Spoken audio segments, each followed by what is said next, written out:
Hey Kevin, what's up, brother? So this is the video that I said I was going to make. You asked this question on this post where I said, hey, how can I help and give back and answer your questions? So you asked the question, you said, hey, we have a website and it served as a starter site, but now you're looking to improve your web presence. It's not showing up on the first page of Google. And you're asking me the question, would it be better to focus on landing pages or should we build a new site entirely? Right? Okay, let me answer that question for you. So let's look at your website and do a deep dive on where it is right now. So here we go. This is your website and traffic analysis. Your question is, do I need a new website or will the current one be fine?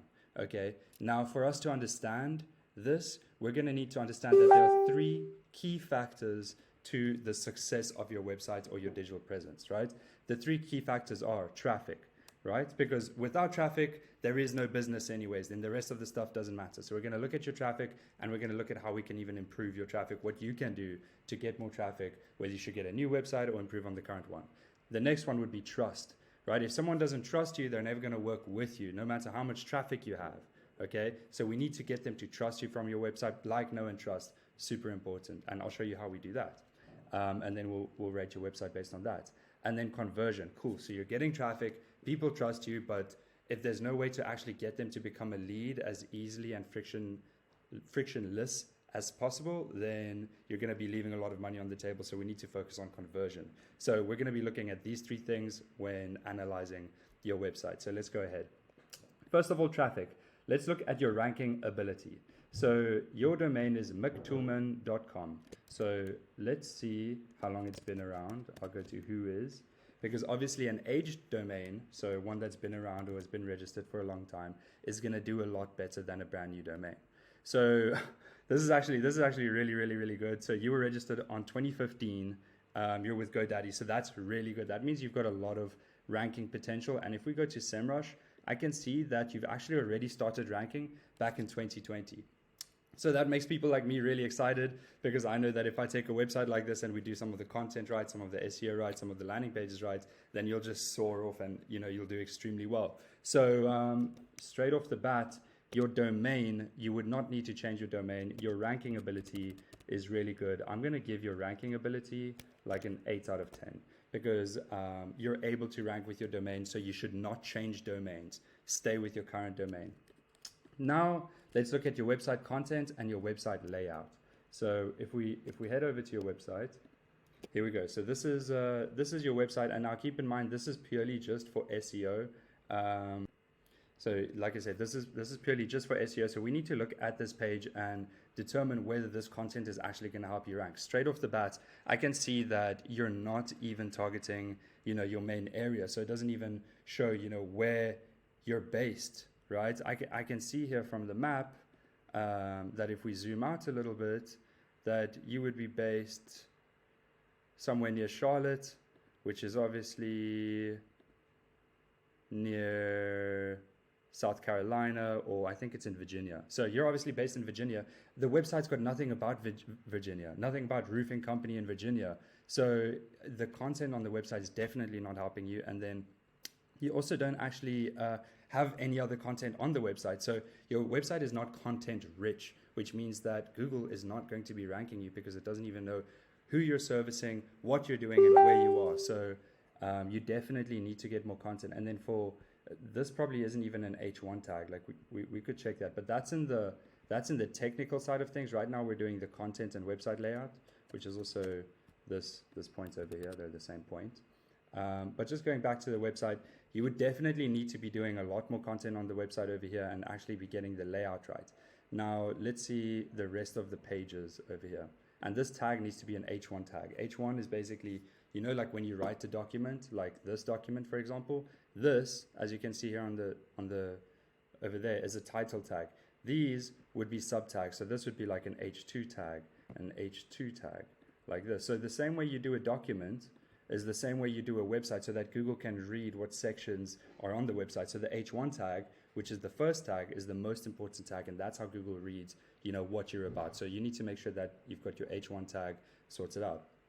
Now, once again, I can see we've got a wall of text over here, but there's no H1 tag, there's no where you're based, what you're doing, keywords or anything, and it's not even on the homepage. So this content doesn't help.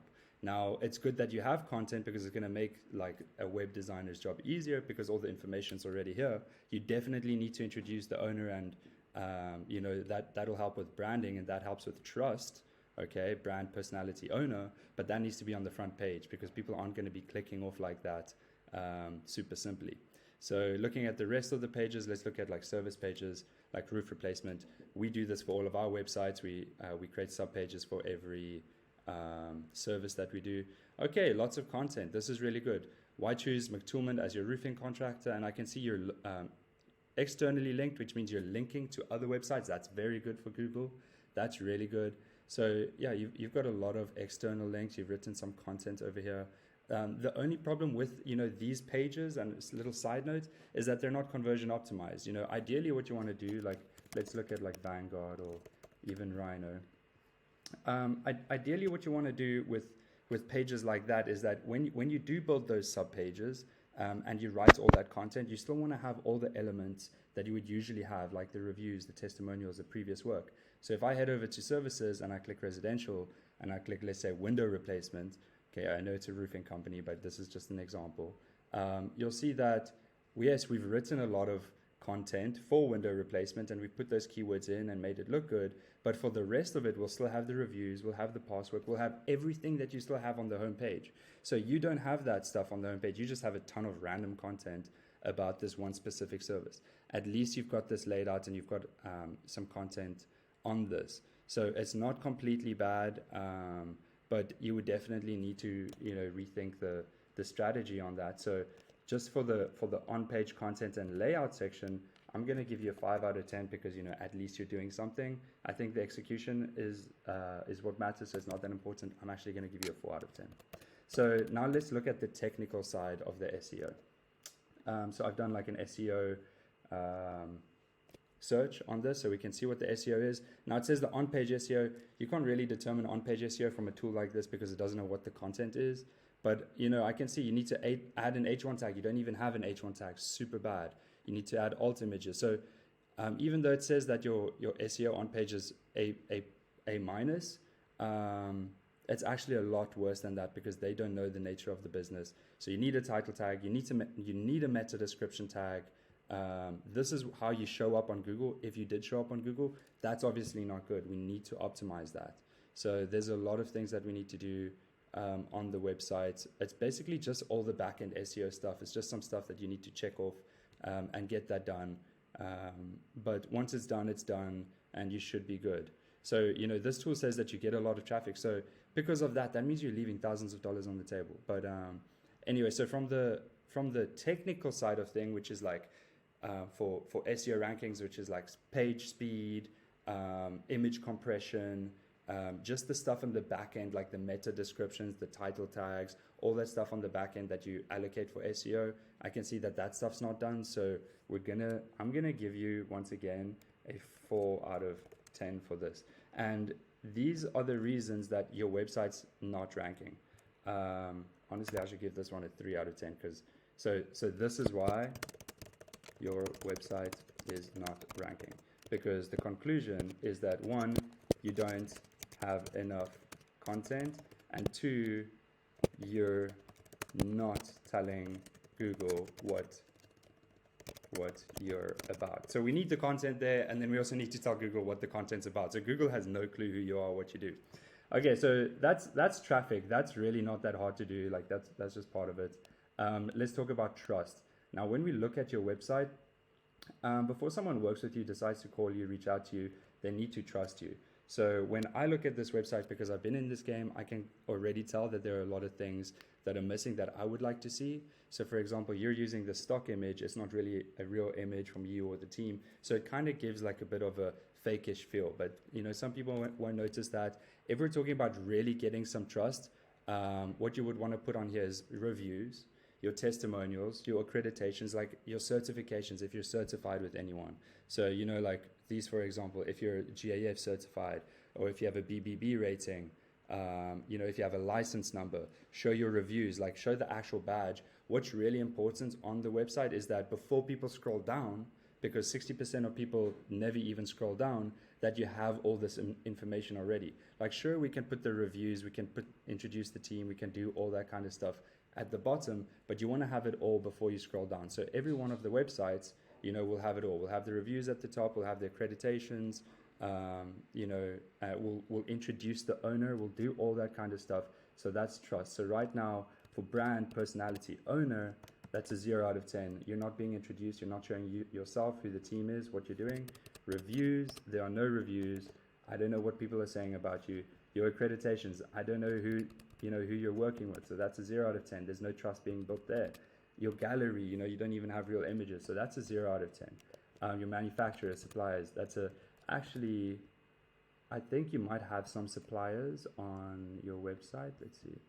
Oh yeah, you've got some awards over here. You've got this BBB. So that helps at least. The BBB helps. So for accreditations, I'm gonna give you 1 out of 10 for that. Or let's make it 2 out of 10. Manufacturer, supplier, 0. Certifications, you don't have any certifications. It's 0 out of 10. So for your trust, I'm going to give you a 1 out of 10. This website does not look trustworthy. There's no reason to choose you. I don't know why you would be chosen. You know, here's a lifetime guarantee. At least we have that. So that's kind of nice. But other than that, there's no reason to choose you. So you don't differentiate yourself. I don't trust this company. Obviously, I can see from your Facebook profile you're legit and everything. But I don't trust you, unfortunately. I'm giving this traffic 4 out of 10. Now, let's talk about your conversion, okay? So let's say they do trust. And by the way, these are super easy things to fix. I'm going to show you how to fix this. Like I said, I'm not going to sell anything to you. I'm just giving you insights into what you need, okay? So conversion, let's talk about the conversion. Now, when we look at your website, let's say you do have all these things. You've got the accreditations, you've got the trust, and it looks like a legitimate company, you know, which yours is. But it has all of those things to get the homeowner that doesn't know you to like, know, and trust you. How do we get them to reach out? Good. You've got the phone number at the top.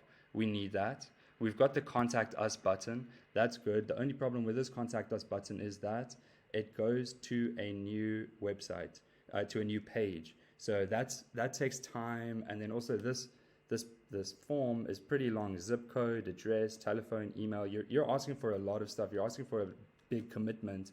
So there's a lot of friction involved over there. So, you know, ease of contact, I'm going to give you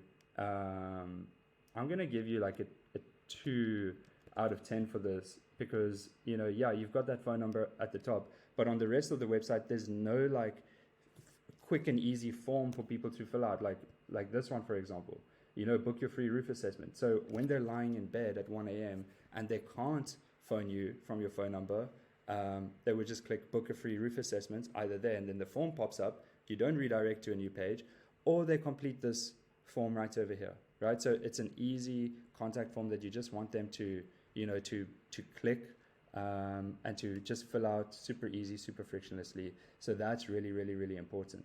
And then obviously to have it be, you know, mobile optimized, so that when you're on mobile, that they can just click that button anytime, and then the form will pop up. So let's see if yours is mobile optimized real quick. It's definitely the most important part. So I can see while they scroll down, you know, nothing stays with it. The phone number doesn't stay. At least they can see this. So that's not that bad. Your site is mobile optimized, but for conversion, not exactly. So yeah, ease of contact, I'm going to give you a 2 out of 10, or even a 2.5 out of 10. So load speeds, you know, this kind of does play into the traffic and the SEO kind of stuff. But like if your website doesn't load quickly, if the speeds are slow, then people are going to fall off of it, and they're obviously not going to convert. So let's check out GT metrics and see how your page is loading.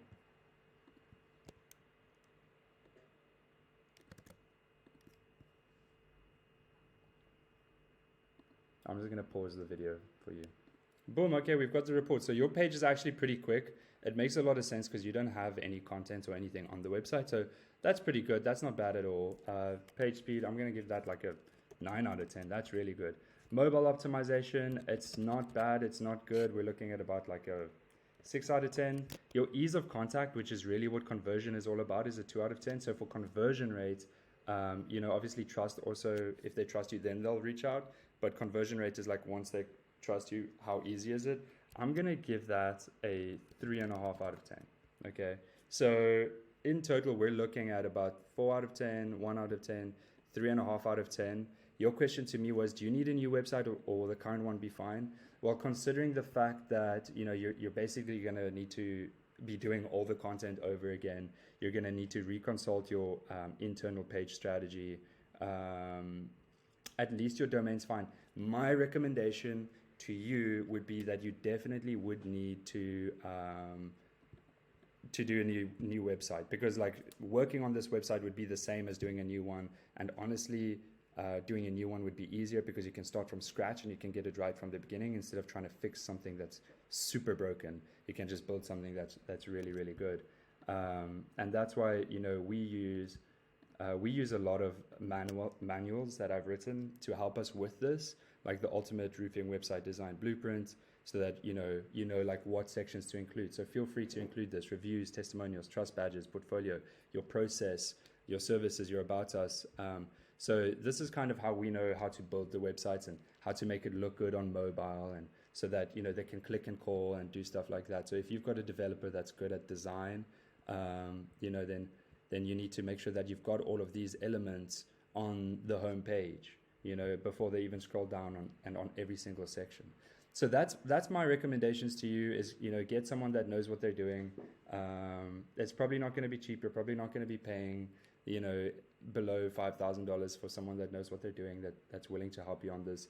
But I would say that it's definitely very, very, very worth it if you consider the traffic that you're getting. So if you consider the traffic that you're getting, I'd say, you know, pay whatever amount of money it is to get your website done, because you're going to make that back in the first month for sure. I hope that this video has helped you. If there's any other way that I can help you at all, feel free to, you know, reach out, ask any more questions. I've got you. Bye-bye.